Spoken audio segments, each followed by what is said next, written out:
Hey, what's up, guys? It's Bakes here, and thank you for joining me for this episode of my random horror reviews.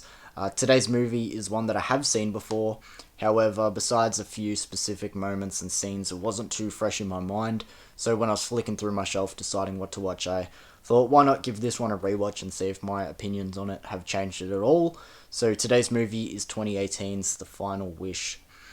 Starting with the plot for this movie, we have our main character, Aaron, who we don't see, but he's been living in the big city for a little while now. He's trying to become a lawyer, however, he's not having much success with that. He's actually just struggling in general overall. And to sort of make matters worse, his dad has now just passed away, so he's returning back home to this sort of rural town to support his mum, who is played by Lin Shaye.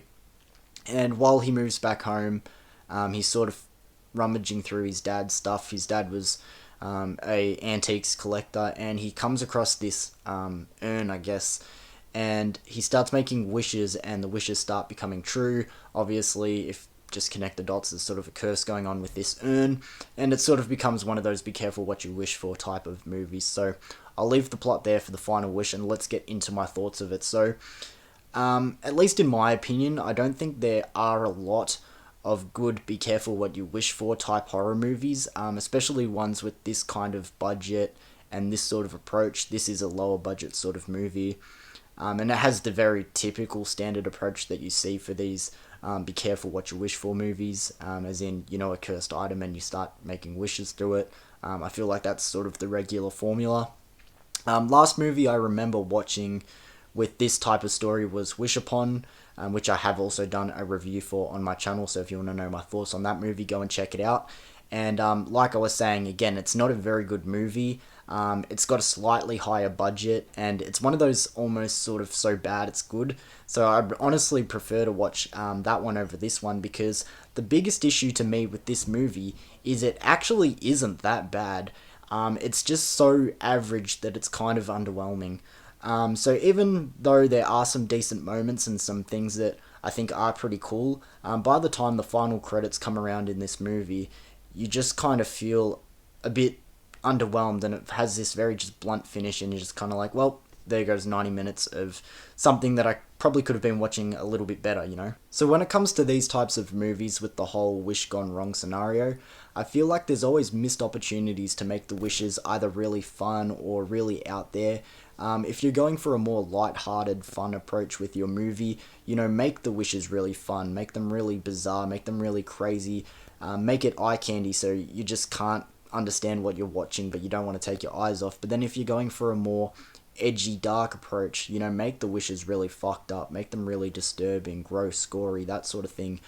With this one, I feel like it's very run by the numbers, and it's full of a lot of tropes that you see in these types of wish gone wrong movies, you know, coming into money, being better looking, and so on. There were no wishes in this movie or any repercussions where I was like, okay, I'm really drawn in right now and I want to see what it leads to. Everything was just sort of run by the numbers, in my opinion, which, like I said, leaves it feeling very tame, and it's sort of nothing that we hadn't really seen before.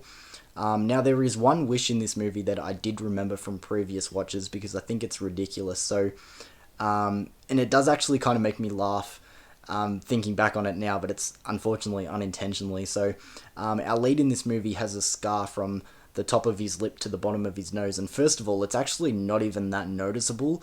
There's a couple of times where they bring it up in the movie, and that's sort of what reminds me. I'm like, oh yeah, he does have a scar, because it's not very prominent at all.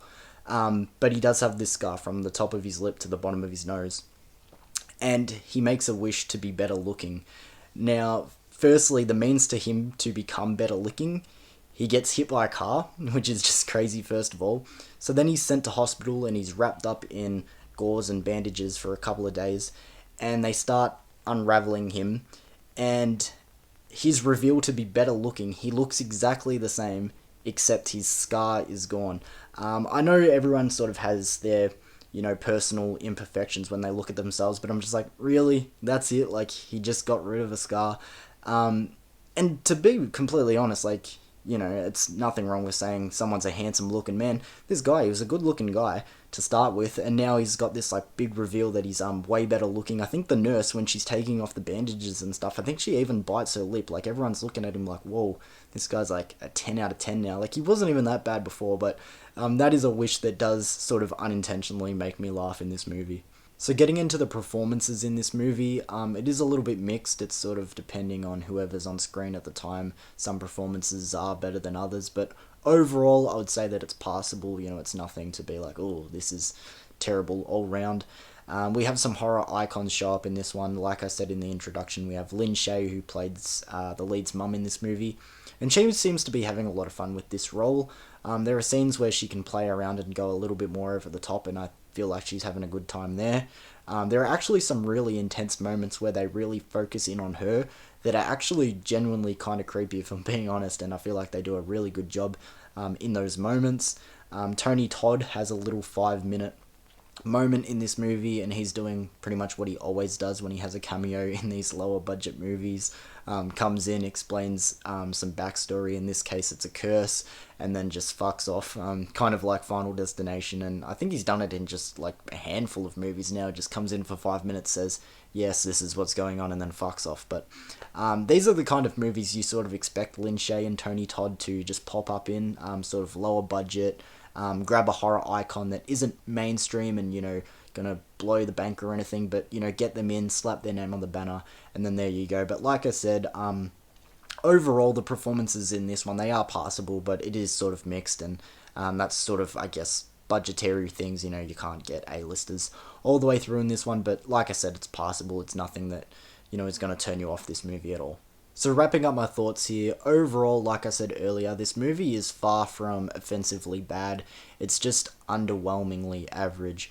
I'll say the urn that's in this movie that has the curse on it, from this spirit, I think it's like a djinn or a demon, I can't really remember which, but I feel like that's a nice touch. You know, it's nothing that we haven't seen before, but, you know, when they're explaining the backstory, it does give it a little bit something else, but not enough to really sink your teeth into. Like I said, there's not a lot in this movie that's really setting it apart from something that we have seen before, unfortunately. There are some moments in this movie, actually, with some really weird audio. I think the reasoning being some parts where it's filmed outside, because whenever the audio goes weird, it just happens to be in parts where they're outdoors. Maybe it's coincidence, but it sort of becomes hard to hear. The dialogue seems off in the distance while the theme and the score is still playing at the volume it was at. So maybe a problem with the mixing there, but sort of wrapping this one up and getting into the rating, because I feel like I've pretty much said everything that I want to say. I'm going to give The Final Wish, I'm going to give it a 4.5. I was thinking of a 4, but like I said, the movie actually isn't that bad. It is just average. So normally an average would be a 5, slightly below, because, as I said, it's underwhelmingly average. So I'll just take off a 0.5 for that. But if you've seen The Final Wish and have different opinions on it, maybe you like it more than me, maybe you hate it more than me, I don't know. I don't hate this movie, but maybe you strongly disliked it. Maybe that's a better way of saying it. But feel free to let me know your thoughts in the comments below, guys.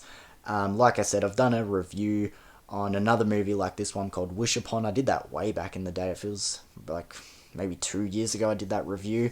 Long time ago. So if this movie sounds up your alley and you want to check out something that still isn't good, but like I said, I'd prefer to watch Wish Upon over this because it's so bad it's good. Like, I can genuinely laugh while watching that movie, which I can't really say is the same thing for this one. This one's just sort of like, yep, run by the numbers, and then eventually 90 minutes is up. So yeah, that's my thoughts for The Final Wish from the year 2018, and thank you for joining me again on my channel, guys, and thank you for everyone who gets in the comments and supports and asks questions or drops their opinions and everything. It really does mean a lot, and I'll see you for another video soon, guys. Peace.